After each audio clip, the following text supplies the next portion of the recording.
Professeure Elena Payot, tout le monde la connaît. Elle est professeure de gériatrie à l'hôpital Henri Mondor, à l'hôpital Chenevier et aussi à l'université Paris-Créteil. Nous travaillons beaucoup ensemble parce que, comme elle vous l'a dit, nous organisons conjointement un DIU sur la thérapeutique médicale et les médicaments chez les personnes âgées. Pour les personnes qui s'intéressent à cela, c'est un DU qui va exister maintenant sous une forme de DU numérique, je dirais, dans le cadre du programme TIL. Donc tous ceux qui sont intéressés ont soit la possibilité de choisir un enseignement classique ou bien un enseignement à distance. Et pendant que les diapositives arrivent,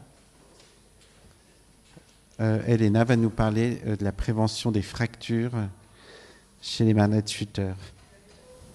Et bien voilà, la prévention secondaire des malades des chutes. Alors, donc, avant de démarrer cette conférence, je vais me limiter aux personnes âgées vivant au domicile. Donc, je ne traiterai pas de la prévention secondaire chez les personnes âgées hospitalisées ou vivant en EHPAD, parce que ce sont des populations un petit peu différentes.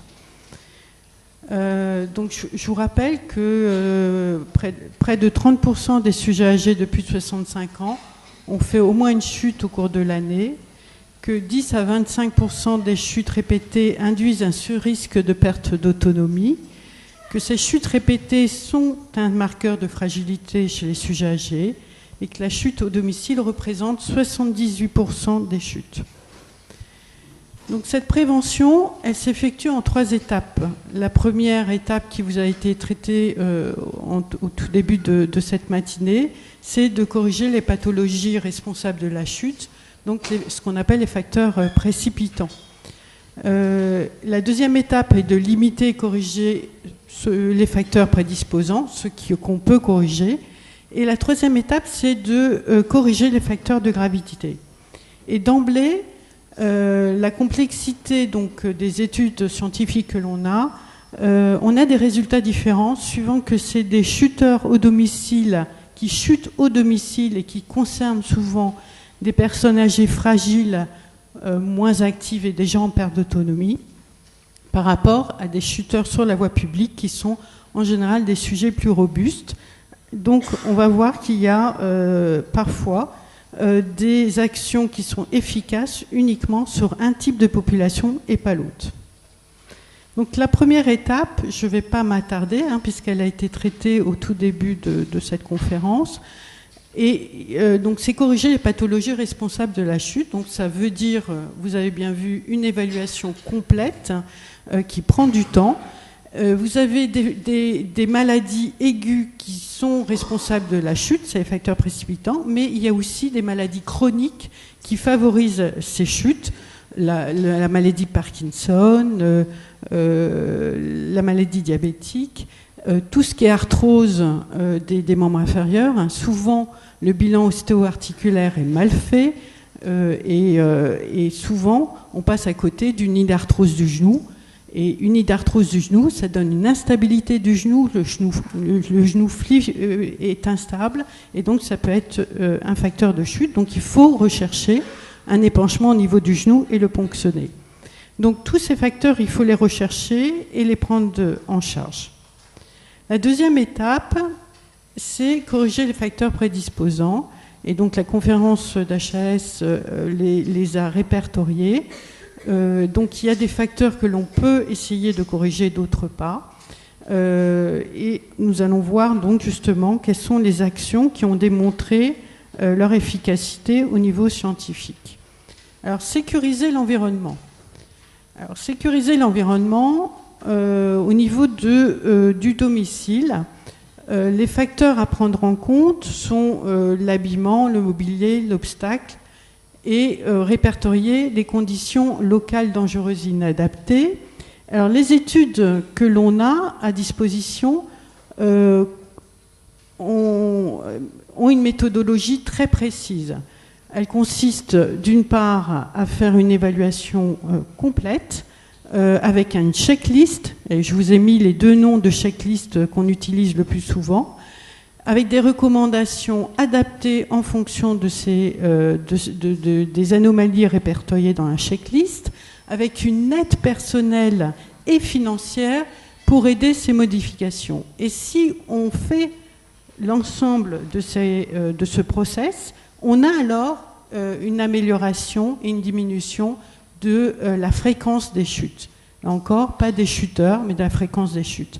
Donc vous voyez, c'est relativement lourd, hein, et les études montrent que ce process n'est efficace que chez les sujets à haut risque de chute, chez les sujets avec troubles visuels, et quand le process est réalisé par un professionnel expérimenté type ergothérapeute. Et dans ces conditions, et uniquement dans ces conditions, ça a prouvé que vous diminuez de 21% l'incidence des chutes. Autrement dit, si vous modifiez uniquement le tapis, il n'est pas certain que ça marche. Si vous enlevez la marche que la personne âgée a pris l'habitude qu'elle a intégrée, il n'est pas sûr que ça fonctionne. Donc c'est une évaluation complète et c'est là encore une analyse complète avec en plus une aide personnelle et un suivi. Pour ce qui est de sécuriser l'environnement et notamment tout ce qui est à l'extérieur, que ce qu'on peut faire. Donc les facteurs qui ont été pris en compte et analysés dans la littérature sont les chaussures avec un système antidérapant. Donc ça a montré son efficacité. Le remplacement des verres à double foyer avec des verres à simple foyer, donc améliorer le système, les lunettes et le système de vision. Ça a démontré son efficacité. Et la prise en charge de tout ce qui est problème de douleur de pied et de troubles statiques, avec là encore des actions multiples qui consistent à la fois de faire un bilan de la douleur du pied, d'avoir un diagnostic, de faire intervenir le podologue et de faire intervenir le kiné, avec notamment une rééducation de l'amplitude articulaire de la cheville. Pour revenir sur les chaussures, c'est un élément qui a été analysé sur plusieurs études. Ce qui est facteur de chute, c'est le fait de marcher chez le sujet âgé comme facteur prédisposant, c'est de marcher pieds nus, en chaussettes ou avec des pantoufles sans semelle. Alors, pour ce qui est des troubles visuels, clairement, c'est pas très clair. Il y a une étude qui montre que la chirurgie de la cataracte du premier œil permet une réduction du taux de chute de 34%. Mais en revanche, quand vous traitez d'autres études qui ont traité d'autres troubles visuels ou qui ont traité les 2 yeux, montre à l'inverse une augmentation du risque de chute. Et l'analyse de ces éléments, une des hypothèses, c'est qu'en fait, en corrigeant la vue, chez des sujets qui ont d'autres facteurs de risque de chute, vous induisez une augmentation des activités, en particulier à l'extérieur, et ce qui fait que on a l'effet paradoxal d'une augmentation du nombre de chutes. Donc, au niveau des troubles visuels, en dehors de corriger un œil, mais bon, voilà, c'est pas encore très clair. Pour les chutes du sujet âgé et médicaments, je vais passer très vite, puisque Carmelo vous a fait une synthèse très intéressante. Donc, revoir l'ordonnance, bien sûr, et essayer de distinguer ce qui est lié aux médicaments et à la pathologie, ce qui est loin d'être évident. Pour ce qui est de l'activité physique, alors là, il y a un consensus pour dire que c'est utile. Mais quelle activité physique ? Les études montrent que ce sont les exercices à composantes multiples. associant un travail de la force musculaire, de l'équilibre et de l'endurance. Et là, dans ces conditions, quand c'est des exercices qui ont des composantes multiples, on a effectivement une efficacité à la fois sur le nombre de chutes et sur la conséquence, c'est-à-dire les fractures. Donc, le programme d'exercice que vous devez mettre en place, si vous avez des hôpitaux de jour thérapeutiques, sont des programmes à composantes multiples, avec au moins deux des éléments suivants: un travail de l'équilibre statique et dynamique, un renforcement musculaire des membres inférieurs et en particulier des chevilles, un maintien de l'amplitude articulaire des membres inférieurs et, si possible, si la personne âgée peut le faire, des exercices d'endurance. Pour le tai chi, puisque là aussi il y a plusieurs publications, ce n'est efficace que chez les sujets robustes à faible risque de chute. Hein, vous voyez, je vous avais dit au tout début qu'on distinguait deux types de populations. Et ben, typiquement le tai chi, il faut quand même être suffisamment en forme pour pouvoir le faire. Et là, dans cette population, et donc plutôt chez chuteurs extérieurs, ça marche.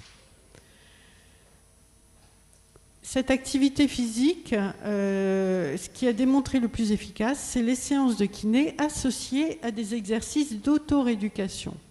Donc, 2 à 3 interventions par semaine, réalisées par le kiné. Mais vous voyez, avec une durée totale de 150 minutes, on est loin des 10 minutes consacrées par le kiné aux malades. 150 minutes, ça veut dire 45 minutes par séance de kiné. Donc, ce qui fait qu'en ville, il y a un réel problème pour réaliser ce temps. Complété par au moins 2 exercices physiques que fait le patient à son domicile, de 15 à 30 minutes. Bien sûr, on l'éduque et bien sûr, on lui dit quel exercice il doit le faire. Et en cas de trouble de la marche et de l'équilibre, il faut faire des exercices d'entraînement de l'équilibre au moins 3 fois par semaine. Pour ce qui est de la vitamine D chez le sujet âgé, effectivement, le Griot s'était positionné en 2011 pour dire qu'il fallait doser la vitamine D chez les patients qui avaient une exposition solaire nulle, chez les sujets présentant des risques de chute, des chutes à répétition et pas un risque, chez les sujets présentant une ostéoporose avérée, une maladie favorisant l'ostéoporose, et chez les sujets prenant des médicaments inducteurs d'ostéoporose. Les recommandations de l'HAS en 2013 ne recommandent pas de dosage de la vitamine D chez les personnes ostéoporotiques et chez les personnes prenant des médicaments inducteurs d'ostéoporose. En revanche, ils ont gardé les personnes âgées faisant des chutes répétées. Alors, je vous rappelle que donc on corrige en fonction du déficit en vitamine D. Et la vitamine D a montré que ça diminuait les chutes chez les sujets âgés déficitaires. J'insiste là-dessus parce qu'il y a même une étude qui montre que si vous donnez de la vitamine D chez le sujet non déficitaire, vous augmentez le risque de chute. Donc, c'est que chez le sujet âgé déficitaire. Donc, en fonction, je vous rappelle le schéma qui avait été proposé par Olick, qui, en 2007, qui a fait un New England et qui propose un schéma de supplémentation chez les sujets déficitaires en vitamine D. Et le seuil à atteindre est de, pour l'instant, 30 nanogrammes par millilitre. C'est en cours de discussion actuellement. On pense que peut-être un seuil un peu plus élevé serait plus adéquat. Mais retenez pour l'instant 30 nanogrammes par millilitre. La troisième étape de cette prise en charge est la réduction des conséquences graves en cas de chute. L'HAS, dans son analyse, a ciblé 3 conséquences graves, je vous les rappelle. C'est l'ostéoporose, puisque si vous êtes chuteur et ostéoporotique, très rapidement, vous arrivez à la conséquence de la chute, qui est la fracture, une des conséquences la plus graves. C'est l'isolement social, et c'est le syndrome post-chute, et c'est le traitement anticoagulant. Donc, dans la prévention secondaire, il faut rechercher si la maladie est ostéoporotique, puisqu'il faut agir sur les deux composantes qui conduisent à la fracture, puisque c'est bien la fracture que l'on veut éviter. Donc, je vous rappelle, quand il y a une fracture de l'extrémité supérieure du col du fémur, vous avez donc une perte d'autonomie dans au moins une des activités de la vie quotidienne dans 80% des cas, une marche assistée après 1 an dans 40% des cas, et des décès dans 20 à 30% des cas dans l'année qui suit cette fracture de l'extrémité supérieure du col du fémur. Donc, que recommande le Griot aujourd'hui? Eh bien, les choses sont claires. Il y a un consensus au niveau national en France. Si le sujet âgé est chuteur, il faut faire une ostéodensitométrie et rechercher une ostéoporose. Avant qu'il chute, je vous rappelle qu'il y a quand même quelques signes qui peuvent vous faire penser qu'il est ostéoporotique. C'est la diminution de taille, c'est la syphose dorsale et c'est le bilan de douleurs dorso-lombaires. On pense toujours que c'est l'arthrose, les douleurs dorso-lombaires. Si vous faites des radios systématiques chez les sujets qui ont des douleurs dorso-lombaires, vous allez voir qu'une fois sur 2, c'est déjà un tassement et que personne ne l'a pris en charge. Donc voici les recommandations du Griot. Vous voyez que les facteurs de risque d'ostéoporose, s'il n'y a pas de fracture, mais que vous avez des facteurs de risque d'ostéoporose ou un risque élevé de chute, d'emblée, il faut faire une ostéodensitométrie. Et si le score est inférieur à -3, eh bien, si le T-score est inférieur à -3, il faut traiter le patient. Pour le syndrome post-chute, et j'ai terminé, ce qui a été démontré, c'est que qu'est-ce qui est efficace? Ce sont les programmes d'exercice qui améliorent la force musculaire et l'équilibre. C'est le tai chi chez les personnes qui sont capables de le faire. Et c'est les programmes de thérapeutique cognitivo-comportementale. Merci. Vous avez mentionné que une évaluation est utile quand c'est fait sur des sujets à haut risque, avec une diminution à 21% de l'incidence des chutes. Est-ce que vous pensez qu'éventuellement, on pourrait imaginer qu'on aurait des évaluations qui seraient faites automatiquement de l'environnement pour des personnes âgées de 80 ans? C'est-à-dire que systématiquement, de la façon dont vous avez un mammogramme pour les femmes qui ont, je pense en France, c'est 45 les ou 50 ans. dirotypes de la prévention. Oui, c'est-à-dire, est-ce que... En fait, en prévention primaire, du coup. Oui, c'est ça. Avant que la chute arrive. Ouais. Est-ce qu'on pourrait dire que... Ce n'est pas démontré. Et donc ça ne veut pas dire que... Si ça ne veut pas dire que ce n'est pas efficace, mais pour l'instant, ce n'est pas démontré. Effectivement, votre question est judicieuse. Est-ce qu'avant d'attendre la chute, est-ce qu'il ne faudrait pas, en présence des facteurs qu'on analyse, qui sont maintenant assez bien reconnus, se dire, on fait une prévention et on fait intervenir l'ergothérapeute au domicile, ou un autre professionnel qui connaît ce processus, et faire une analyse. Et voilà. Mais pour l'instant, je n'ai pas de données scientifiques suffisamment solides pour pouvoir dire qu'il faut le faire.